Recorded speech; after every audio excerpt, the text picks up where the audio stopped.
ഈ മോദി സർക്കാരിൻ്റെ കളികളൊക്കെ കോൺഗ്രസ് പൊളിച്ചടിക്കിയിട്ടുണ്ട്. ഇന്ത്യ ഈ ഇസ്രയേലിൻ്റെ സൈഡിൽ നിൽക്കുന്ന പരിപാടി ആദ്യം നിർത്തണം.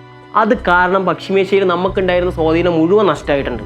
അതുകൊണ്ടെന്താ, എണ്ണവില കൂടി, LPG കിട്ടാനില്ല, എല്ലാ തരത്തിലും നമ്മൾ തകർന്നു.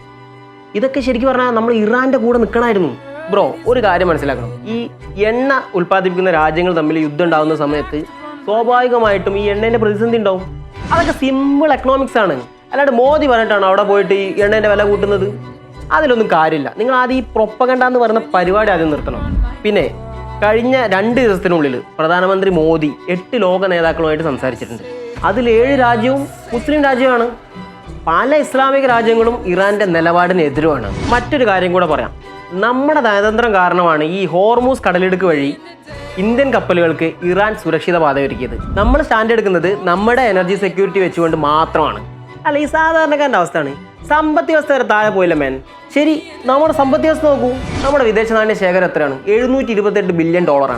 അതായത് ചരിത്രത്തിലെ തന്നെ ഏറ്റവും ഉയർന്ന നിരക്ക്. ഇത്രയും വലിയൊരു യുദ്ധ സാഹചര്യത്തിൽ കുറച്ച് ഹോട്ടലുകൾക്ക് നിയന്ത്രണം ഏർപ്പെടുത്തിയാണ് നിങ്ങൾ ഈ പ്രതിസന്ധി എന്ന് പറയുന്നത്. നിങ്ങൾ ഈ യഥാർത്ഥ പ്രതിസന്ധി കാണുന്നുണ്ടെങ്കിൽ നമ്മൾ അയൽ രാജ്യങ്ങളിലേക്ക് നോക്കിയാൽ മതി. ബംഗ്ലാദേശ്, പാകിസ്ഥാൻ, അവിടെ ഇന്ധനക്ഷാമം കാരണം സ്കൂളുകൾ പ്രവർത്തിക്കുന്നില്ല, കോളേജുകൾ പ്രവർത്തിക്കുന്നില്ല, അടച്ചുപൂട്ടി. സർക്കാർ വരെ പ്രവർത്തിക്കുന്നത് വെറും 4 ദിവസം മാത്രമാണ്. അപ്പോൾ പിന്നെ LPGൻ്റെ അവസ്ഥ എന്താ ബ്രോ? ഈ LPGയുടെ കാര്യത്തിൽ സ്റ്റോറേജ് അത്ര എളുപ്പമല്ല. ഇനി സ്റ്റോർ ചെയ്തത് വളരെ എക്സ്പെൻസീവാണ്. അതുകൊണ്ടാണ് ഈ ഒരു പ്രശ്നം. അതും വൈകാതെ തന്നെ പരിഹരിക്കപ്പെടും. അതുകൊണ്ടാണ് ഈ സാധാരണക്കാർക്ക് ബുദ്ധിമുട്ടുണ്ടാകാതിരിക്കാൻ വേണ്ടി വാണിജ്യ ആവശ്യങ്ങൾക്കുള്ള വിതരണം മാത്രം സർക്കാർ നിയന്ത്രിച്ചിട്ടുള്ളത്.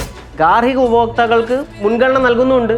പിന്നെ ഈ പെട്രോളിൻ്റെയും ഡീസലിൻ്റെയും കാര്യത്തിൽ നമുക്കൊരു ആശങ്കയും വേണ്ട. പിന്നെ ബ്രോ, ഇതൊരു സാധാരണ സിറ്റുവേഷൻ അല്ല, യുദ്ധസമാനമായിട്ടുള്ള സാഹചര്യമാണ്. നമ്മൾ അതും കൂടി മനസ്സിലാക്കിയിട്ട് വേണം സംസാരിക്കാൻ. ഒക്കെ സംഭവിച്ചു. പക്ഷെ നമ്മൾ എന്താണ് ഒരു സ്റ്റാൻഡ് എടുക്കാത്തത്? കോൺഗ്രസ് ഇറാന് വേണ്ടി തെരുവിൽ ശക്തമായിട്ട് പ്രതിഷേധിക്കുകയാണ്. എന്തുകൊണ്ട് ഇന്ത്യക്ക് ഒരു സ്റ്റാൻഡ് എടുത്തുകൂടാ? അതൊരു ചോദ്യമല്ലേ? ഒരു ഒറ്റ കാര്യം, ഈ കോൺഗ്രസിന് എന്ത് സ്റ്റാൻഡാണുള്ളത്? പ്രൊപ്പഗണ്ടയ്ക്ക് പിന്നാലെ പോവുക, മലക്കം മറിയുക എന്നല്ലാതെ കോൺഗ്രസിന് എന്ത് സ്റ്റാൻഡാണുള്ളത്? ഇന്ത്യ ഉണ്ടല്ലോ, ഇന്ത്യക്ക് വേണ്ടി സ്റ്റാൻഡ് എടുക്കും. ഇന്ത്യയുടെ താല്പര്യങ്ങൾ സംരക്ഷിക്കാൻ വേണ്ടി സ്റ്റാൻഡ് എടുക്കും. ഈ പശ്ചിമേഷ്യയിൽ ഏകദേശം 1 കോടിയോളം ഇന്ത്യക്കാർ ജോലി ചെയ്യുന്നുണ്ട്. അവരുടെ ജോലി, അവരുടെ സുരക്ഷിതത്വം, അതാണ് ഇന്ത്യൻ സർക്കാരിൻ്റെ പ്രഥമ പരിഗണന. അല്ലാതെ നമ്മൾ ഏതെങ്കിലും ഒരു പക്ഷം പിടിച്ച് ഇറാൻ്റെ കൂടെയോ ഇസ്രായേലിൻ്റെ കൂടെയോ നിന്ന് കഴിഞ്ഞാൽ അവിടെയുള്ള ഏകദേശം 1 കോടി ഇന്ത്യക്കാരുടെ ജീവനാണ് അപകടത്തിലാകുന്നത്. ഈ കോൺഗ്രസ് തന്നെ ഒരു ദുരന്തമാകുന്നത് അതുകൊണ്ടാണ്. രാഷ്ട്രീയ ലാഭത്തിനായി കോൺഗ്രസ് കളിക്കുന്ന ഈ കളി അത്ര നല്ലതല്ല. ഇത്തരം തരംതാണ രാഷ്ട്രീയം അത് ഉപേക്ഷിച്ച് രാജ്യത്തിന് വേണ്ടി ഒന്നിച്ചു നിൽക്കാൻ ആരാണ് കോൺഗ്രസിനെ ഒന്ന് പറഞ്ഞ് മനസ്സിലാക്കി കൊടുക്കുക?